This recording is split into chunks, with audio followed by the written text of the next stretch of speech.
Hello, my name is Kristen Ohm, and next I will be talking about the conflict itself in the Second Congo War.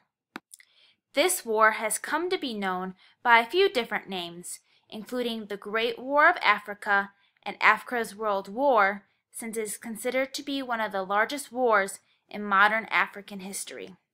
The conflict occurred between August 1998 and July 2003. However, some sources report that the war did not officially end until 2006 or as late as 2011.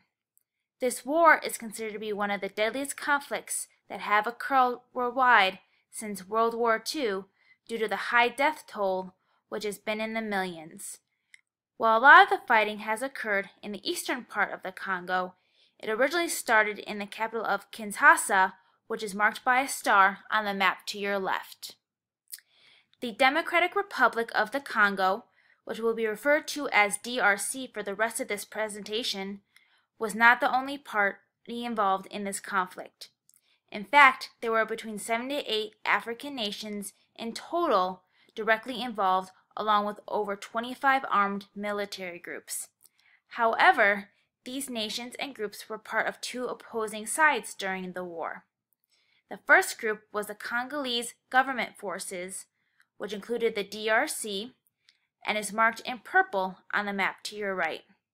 The DRC was led at the beginning of the war by President Laurent Desire Kabila, who was elected by the Rwandan forces he ended up fighting against during the war.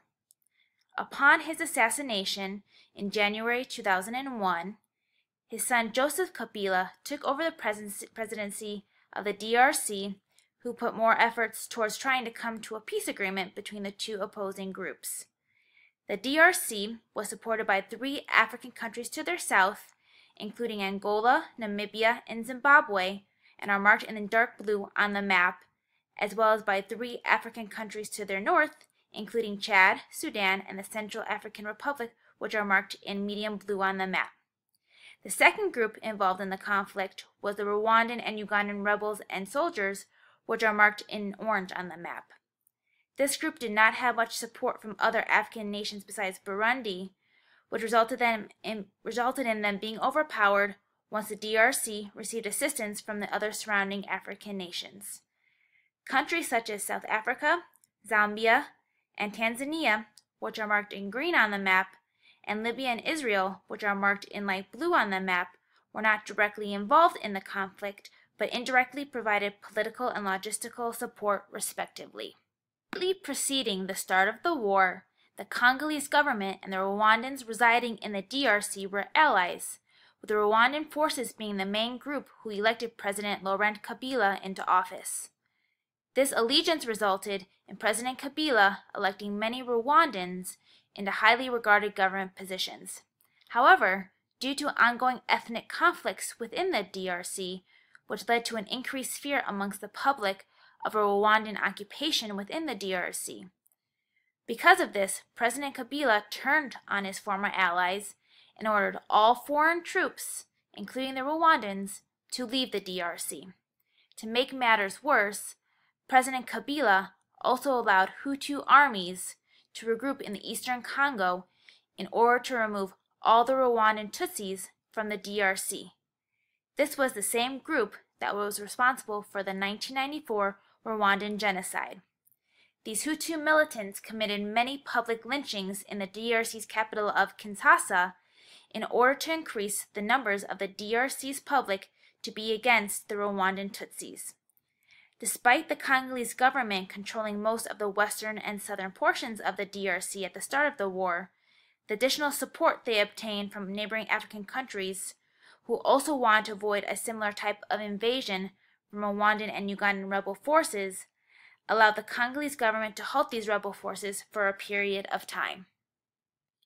The Congolese government, in addition to their allies, all had different goals, reasons, and agendas for becoming involved in this conflict. For the government itself, in addition to the anti-foreigner Mai Mai's, Zimbabwe, Angola, Chad, Sudan, and Namibia, their main reasons for getting involved in the war were to create a strong state that would be able to control its own territory and borders, which would result in them regaining control of the DRC's natural resources. The latter is a common theme on both sides as to the reason for initial and ongoing involvement in this conflict. For the Hutu-aligned forces that were assisting the Congolese government, which included those Rwandan Hutus responsible for the 1994 Rwandan genocide, their main goals for involvement in the war were ethnic cleansing, especially of foreign Tutsi forces, overthrowing the governments of Rwanda and Burundi, as well as gaining control of the DRC's natural resources.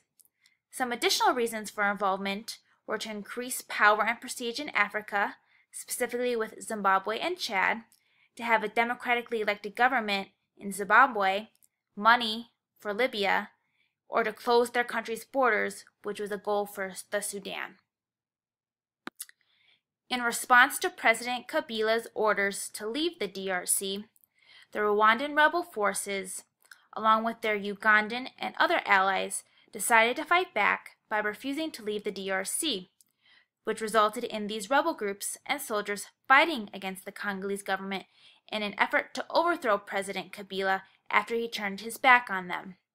These rebel forces initially offered a strong threat to President Kabila and the Congolese government. However, once the government received assistance from other African nations, these rebel forces were pushed back. The Movement for the Liberation of the Congo, or the MLC, controlled the majority of the northeastern and central portions of the DRC, with the eastern portions of the DRC containing many of the mineral and resource-rich areas that the Congolese government sought to control. However, throughout most of the conflict, the Congolese government and their allies, along with the Ugandan and Rwandan rebel forces and their allies, retained most of their initial territories. Specific to the Ugandan rebel forces, they felt that by allowing the Hutu militant forces to regroup in the DRC, President Kabila was attempting to organize another genocide against the Tutsis like the one that occurred in 1994. And because of this, they were driven to get rid of all the Rwandan soldiers and Hutu militants within the DRC that helped commit this genocide. As with the Congolese government and its allies, there were various different goals and reasons why the Rwandan and Ugandan rebel forces, along with their allies, joined in this conflict. Some of the reasons were similar to those of the opposing side, such as wanting to obtain and control the vast mineral and natural resources in the DRC, as well as protecting their own borders.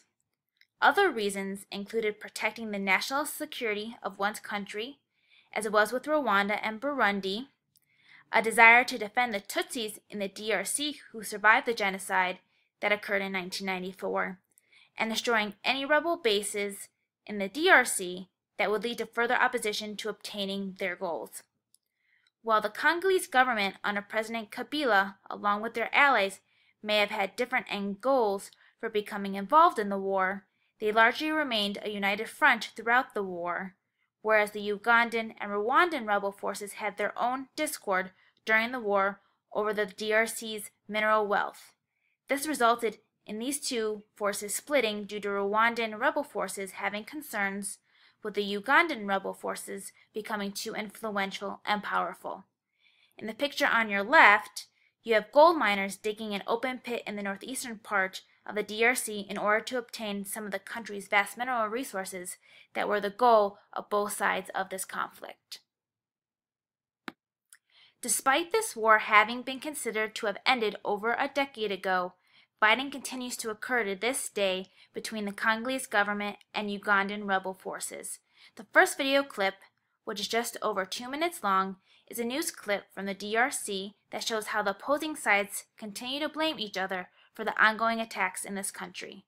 The second video clip is a little longer, just over 15 minutes, and offers additional insight into one of the common reasons the Congolese government and Ugandan rebel forces continue to fight, which is over the vast natural resources that are present in the DRC, since this country is one of the most abundant reservoirs of natural and mineral resources of any country in the world. Many of these resources are found in a lot of the electronics we in the United States use every day, such as the smartphones we use, yet the majority of Americans are not aware of what the Congolese people have to suffer through in order to obtain these minerals. Next, Shantae Willis will discuss the effects that the Second Congo War have had on the individuals and community within the DRC.